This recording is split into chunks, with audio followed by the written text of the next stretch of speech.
और अब बड़ी खबर मिल रही है, दिल्ली के रोहिणी इलाके में एक बड़ा एनकाउंटर हो गया है। बिहार पुलिस और दिल्ली पुलिस की जॉइंट टीम ने इस ऑपरेशन में बिहार के कुख्यात सिग्मा एंड कंपनी गैंग के 4 अपराधियों को मार गिराया। इनमें गैंग का सरगना रंजन पाठक भी शामिल है। मारे गए अपराधियों की पहचान रंजन पाठक, मनीष पाठक, बिमलेश महतो उर्फ बिमलेश सहनी और साथ ही अमन ठाकुर के रूप में हो गई है। ये सभी बिहार में कई हत्याओं और आपराधिक वारदातों में मोस्ट वांटेड थे। इस गैंग के सरगना रंजन पाठक पर 50,000 रुपए का इनाम भी पहले से घोषित किया गया था। और बहुत बड़ा खुलासा देखिए ये भी हुआ है कि बिहार में चूंकि चुनाव है, वहां पर भी कोई बड़ी साजिश कोई अंजाम देने की फिराक में थे, लेकिन उनसे पहले ही इनके मंसूबों पर पानी फिर चुका है। ये तस्वीरें आप देखिए ठीक उसी जगह से जहां पर ये एनकाउंटर किया गया। रंजन पाठक को एनकाउंटर में ढेर करना एक बड़ी कामयाबी है दिल्ली बिहार पुलिस का। ये जो जॉइंट ऑपरेशन था उसमें चूंकि ये वही शख्स है जिस पर कई सारे आपराधिक मामले दर्ज थे, 50,000 का इनाम पहले से घोषित किया हुआ था। लगातार अलग अलग राज्यों में इसको ढूंढने के लिए छापेमारी हो रही थी और फिर पुलिस को ये इनपुट मिला कि ये दिल्ली के ही रोहिणी इलाके में हो सकता है। वहां पर किसी से मुलाकात करने के लिए पहुंचा हुआ था, लेकिन उसके बाद जब पुलिस की टीम पहुंची, पूरे देखिए इस ऑपरेशन को अंजाम देने के दौरान 4 अपराधी ऐसे रहे जो इसी गैंग का हिस्सा थे, जिनको ढेर कर दिया गया है। कौन था रंजन पाठक वो भी आप जान लीजिए। ये कुख्यात अपराधी जिस पर 50,000 तक का इनाम पहले घोषित किया हुआ था। सिर्फ बिहार या यहाँ के आसपास के इलाके नहीं बल्कि नेपाल तक इसका जो पूरा रैकेट है वो फैला हुआ था, ये बताया जा रहा है। अलग अलग 3 तस्वीरें इस वक्त आपके टेलीविजन स्क्रीन पर है। दिल्ली के रोहिणी में ये एनकाउंटर हुआ, बिहार के 4 मोस्ट वांटेड ढेर हो गए। बिहार के सिग्मा एंड कंपनी गैंग के सरगना रंजन पाठक और उसके 3 जो साथी थे, उनको बीती रात दिल्ली के रोहिणी इलाके में दिल्ली पुलिस की क्राइम ब्रांच और बिहार पुलिस ने एक ज्वाइंट ऑपरेशन के बाद मार गिराया है। आप देख सकते हैं ये डीएल नंबर की जो गाड़ी है, इसमें बताया जा रहा है जो चारों गैंगस्टर थे, जिसमें रंजन पाठक, बिमलेश महतो, इसके अलावा मनीष पाठक और एक अमन ठाकुर, जो अमन ठाकुर दिल्ली के करावल नगर का रहने वाला है, ये किसी बड़ी वारदात को अंजाम देने के लिए यहाँ पर पहुंचे थे। जिसके बाद जो दिल्ली पुलिस की क्राइम ब्रांच थी और बिहार पुलिस थी, उसने ज्वाइंट ऑपरेशन करके इस गाड़ी को रोकने की कोशिश की, लेकिन न्यूट्रलाइज होने की जब कोशिश की गई तो जो बदमाश थे, जो गैंगस्टर थे, उन्होंने हथियारों से पुलिस के ऊपर फायरिंग की।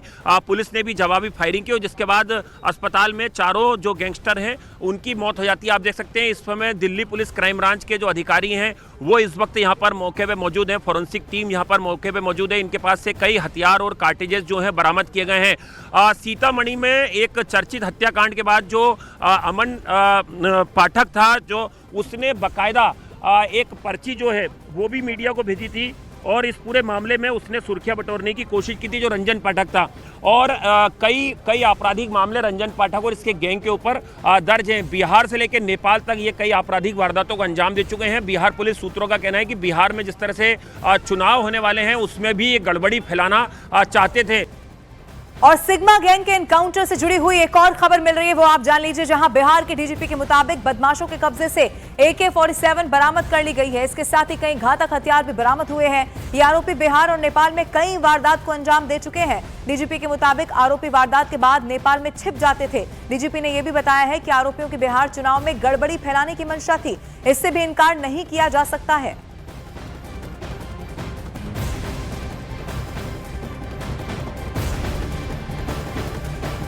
सर, ये थोड़ा इनकाउंटर के बारे में जानकारी आपसे चाहते हैं सर। ये किस तरह के ये सर इनका क्रिमिनल बैकग्राउंड था, ये चारों जो गैंगस्टर मारे गए sir Delhi police crime branch और आपके ज्वाइंट ऑपरेशन में?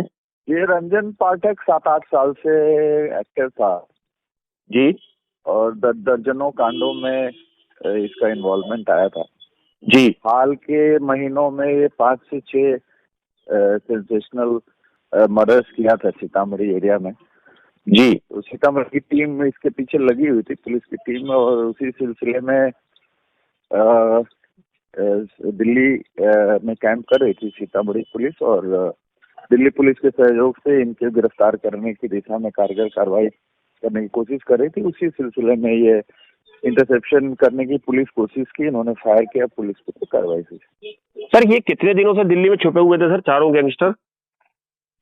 देखिए, ये अपराध करने के बाद कभी नेपाल में जाके छुप जाते थे, क्योंकि सीतामढ़ी जिला नेपाल की सीमा पे अवस्थित है जी, और कभी दिल्ली चले जाते थे। तो अभी 15-20 दिन पहले इन्होंने एक अपराध को अंजाम दिया था जी, में काफी वहाँ पे रिएक्शन भी था, पब्लिक रिएक्शन भी था सीतामढ़ी में। तो ये अपराध करने के बाद फिर इधर नेपाल या दिल्ली चले जाते थे, फिर वापस जब इनको लगता था कि अब इनका नेटवर्क तैयार हो गया है, इनके कोई ना कोई, ये कॉन्ट्रैक्ट किलर्स हैं बेसिकली। तो सर ये बिहार में जो इलेक्शन होने वाले हैं सर, क्या उसमें भी गड़बड़ी फैलाना इनकी मंशा थी सर? कुछ तरह के इनपुट्स मिले हैं आपको?